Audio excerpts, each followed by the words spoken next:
The reason why a lot of women don't know how to get men obsessed with giving them money is because they are brainwashed by patriarchal society to think that they are servants when they are goddesses. That's number one.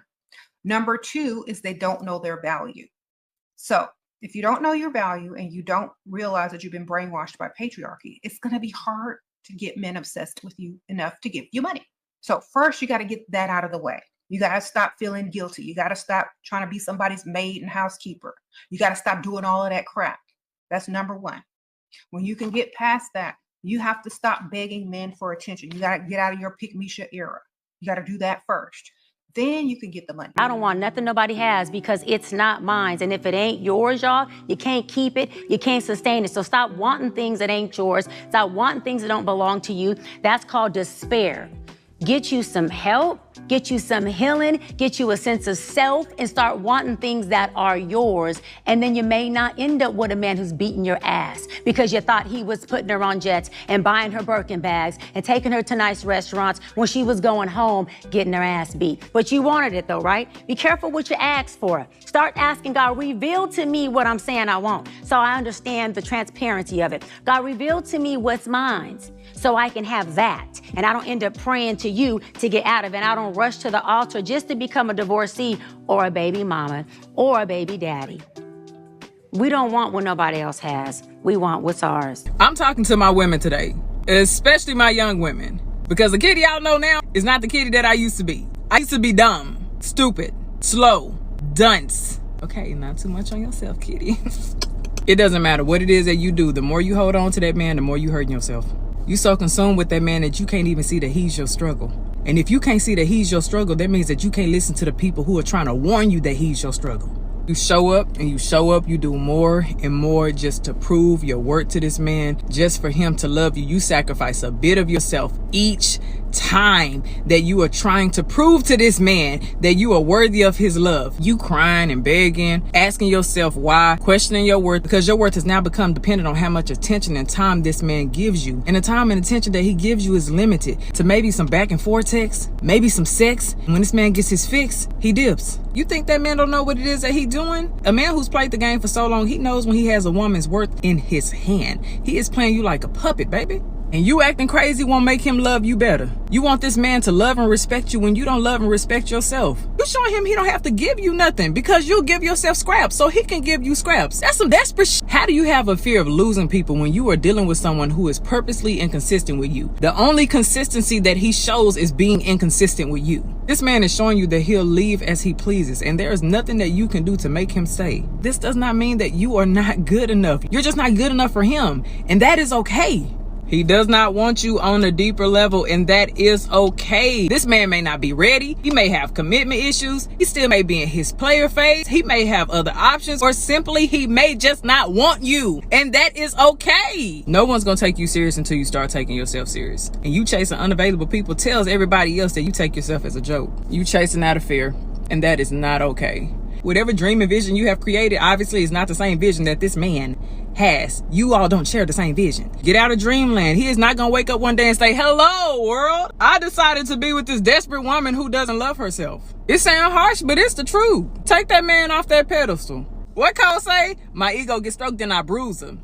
I learned a long time ago from my uncles, from the OGs, that a man will commit when he is ready. Stop chasing that man. You're going to end up putting yourself in a position you don't want to be in, where this man finds a woman, he falls in love with her, he commits to her, and then you turn up to end up being the bitter ex-fling or the bitter baby mama.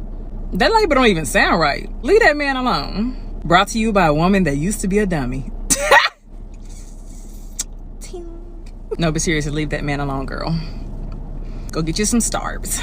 This is how Pick Me Shoe is going to look when they see you. This is the dumb look they're going to have on their face. All right, when you see that, you're on to something. Walk towards it. Don't let the bonnet deter you, okay? Just imagine what she looked like when she get her hair did. All right. Walk towards her.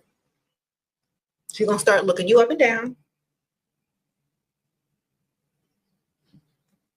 She might even approach you. If she's not so anxious to approach, look at her and lick your lips. She running right over. She's going to run right over. Hey, what you doing? My name is Pygmisha. How you are? How you doing? I seen you looking at me over there. You're gonna be looking at your cart, seeing what you got. Oh, I see you can cook. That's how you gotta start off like that. Look in their cart. If there's food in there, this is your line, Dusty. I see you can cook. You're gonna get an invitation for dinner. Period. I like to eat. This is the Dusty lingo. I see you can cook. She's gonna be like, I throw down. And then you're gonna be like, I likes to eat. There you go. That's how y'all gonna meet. Sprinkle, sprinkle. When the words build come out of a man's mouth, you're not his type. He don't want you.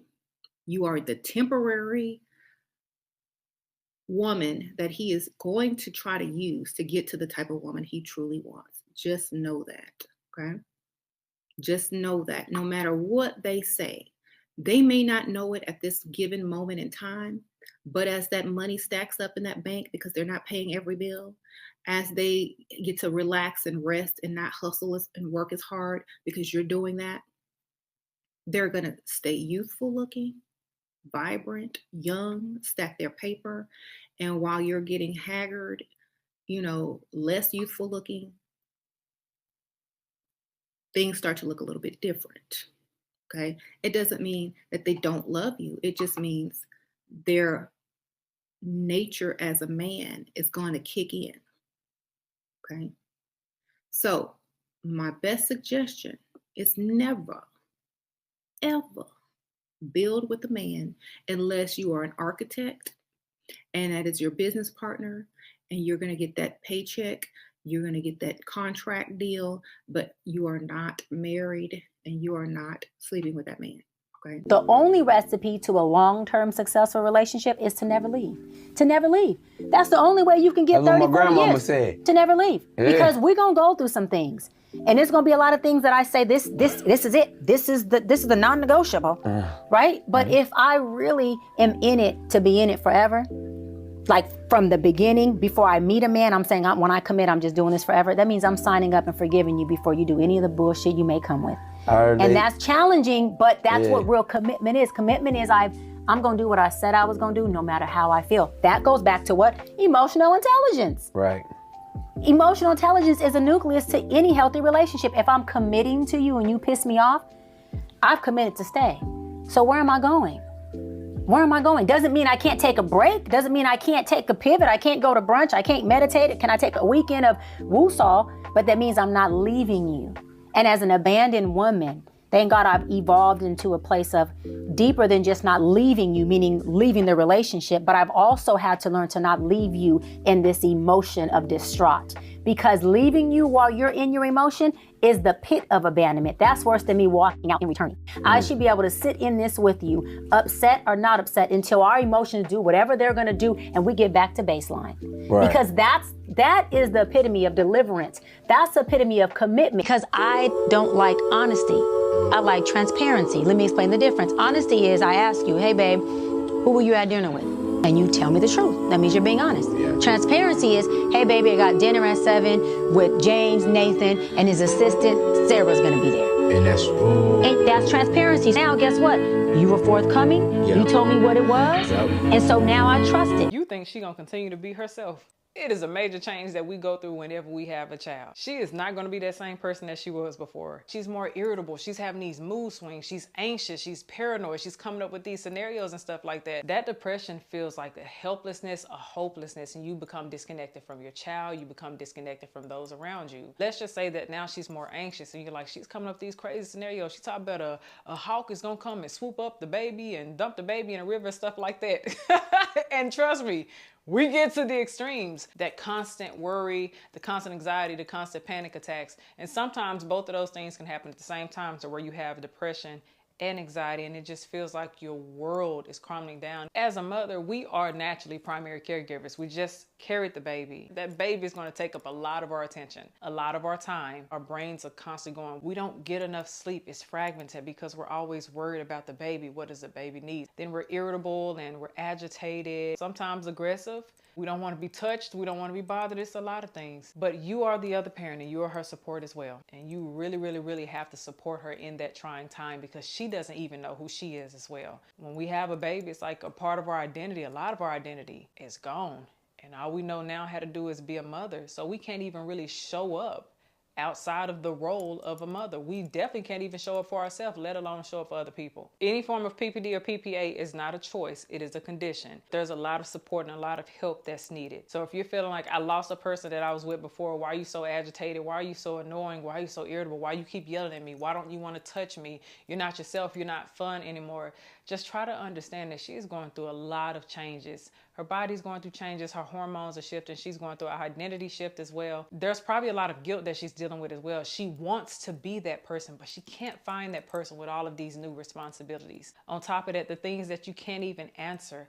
I don't know why I'm feeling this way today. If you are dealing with a woman like that, try your best to support her. Let her get some rest. But you really need to show that she can rely on you too. Learn to love the new person she is. It's all about commitment. I've never seen a womanizer not be a womanizer. Let me tell y'all something. Women don't change men, baby. Men change when they want to, if they ever do. If they ever do. Key word. It don't work like that. So if you can learn how to survive a relationship with a cheater or a womanizer, then by all means, stay. But if you want to thrive, then by all means, pivot. Because that's a relationship you will have to learn how to be with a cheater. Because it's not about if he'll do it again, it's exactly what she said. It's how will he do it again. So he's gonna gain knowledge of you so he can figure out how to do it in a way that you don't catch it. But to begin with, the fact that you caught it, excuse my language, means he didn't give a f if you caught it anyways. Sloppy. This is another mistake that women make when they're trying to get their man to act right. You know I can get another guy right now. You know I can do this. You know I can do that. Why are you shouting? Why are you giving him the energy? You want to transfer the aggression, and you transfer the aggression by actions. You don't hurt a man with words. You don't hurt a man by showing him that other guys want you, so you text other guys. You hurt him by emotions and mentally. That's how you hurt a man. That's where it always hurts the most. Their emotions and mentally. You have to play those games. Yes, absolutely. Yeah, you're playing chess, not checkers. Hello. So now you want him to start behaving well. You got to show him why he needs to behave well, because you got to let him see that, look, I'm working on myself and I'm ignoring the fact that you're not treating me the way I would want you to treat me because I'm treating myself well. And I know that the moment I decide to say I'm done, there's no coming back. And that's the only way men listen, is by actions. So since it's by actions, you know what you do? You invest in yourself. You look good. You get yourself to the next level. If you were 1.0 yesterday, you make sure you show up the next month as 5.0. Let him be like, whoa, who are you? Like, you're a whole new person. Yes, sweetie, because I'm treating myself good. You don't want to treat me good? I'm treating myself good. And it's not that you start treating yourself good because you're looking for the next guy. You start treating yourself good because you want to feel good. Because when you feel good, there's a different kind of glow when a woman is feeling good. As a woman, we start to think like, I'm not even going to bother having this conversation anymore. It just is what it is. And you start checking out. And men don't realize it. And here is the thing. When we are fighting you on a thing and arguing on a thing and going to bat with you on things, we still care. When we stop saying that thing, it's not because we've healed or we are better or we're okay with it. It's we're checking out. At the age of 54 and 2 divorces later, let me give you the marriage advice I wish that I had listened to. Love is not enough. Marry for character, not just chemistry. You're not just marrying them, you're marrying their habits, their debt, and their family drama. Marriage will never fix loneliness. The wrong person will make it worse. You can't marry potential. You're not a life coach, you're a spouse. Being alone is way better than wishing you were. The right person will make you feel safe. The wrong one will make you feel small. We'll figure it out is not a financial plan. Some people don't want love, they want control. Learn the difference. You should be excited to marry them, not just relieved that they finally committed. Be prepared to marry the whole family. Period. Hope that helps.